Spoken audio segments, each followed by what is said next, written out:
मेरे मम्मी का चैनल पे आप लोग लाइक और सब्सक्राइब जरूर करें। धन्यवाद। पनिया भराई गईले बाबा के सगरवा हो, मेघवा हो छे कई मोर डागर जी।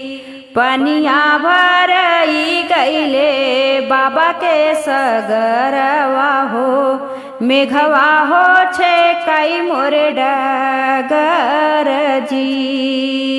अरे छोड़ऊ हो हे मेघा हमारी डगरिया हो, तोहै दे बैला हुरी ननद जी। छोड़ऊ हो मेघा हो हमारी डगरिया हो, तोहै दे बैला हुरी ननद जी। एतनी बचन जब सुने हो मेघवा हो, सुनतई मगन होई जाई जी।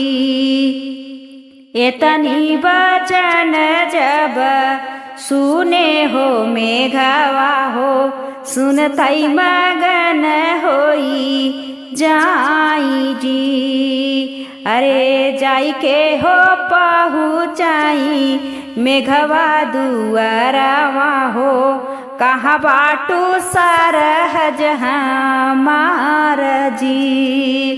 अरे जाई के हो पहुँचाई हो मेघवा दुआरवा हो, कहाँ बाटू सरहज हमार जी।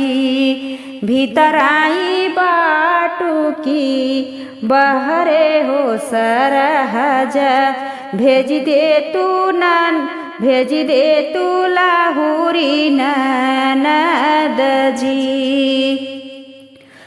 तोहरे हो मेघा हो घर ना दुआरवा हो, तोहरे हो मेघा हो घर ना दुआरवा हो, कहाँ लैके जाबा लहुरी ननद जी।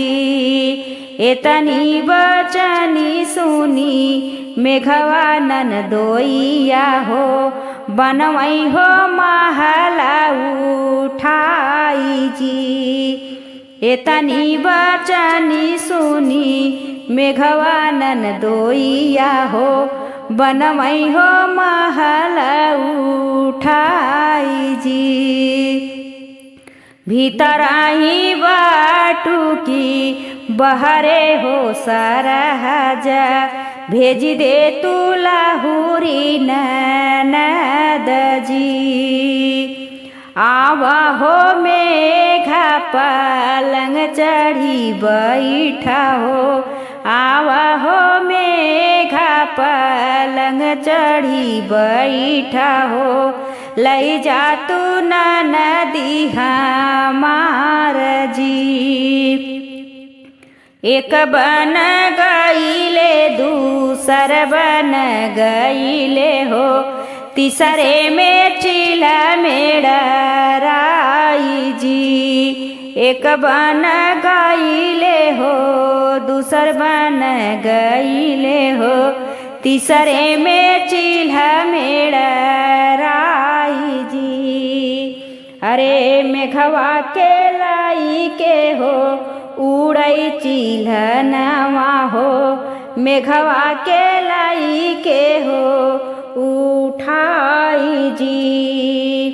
रोवत रोवत ननदी आवई अपने नैहरवा हो, रोवत हो रोवत ननदी आवई अपने नैहरवा हो, काहे तोरू करमहा मार जी। काहे फोरू करमहा मार जी। फूट गई है भौजी हमरो किस्मतिया हो, काहे कैलू हमरे साथे घात जी।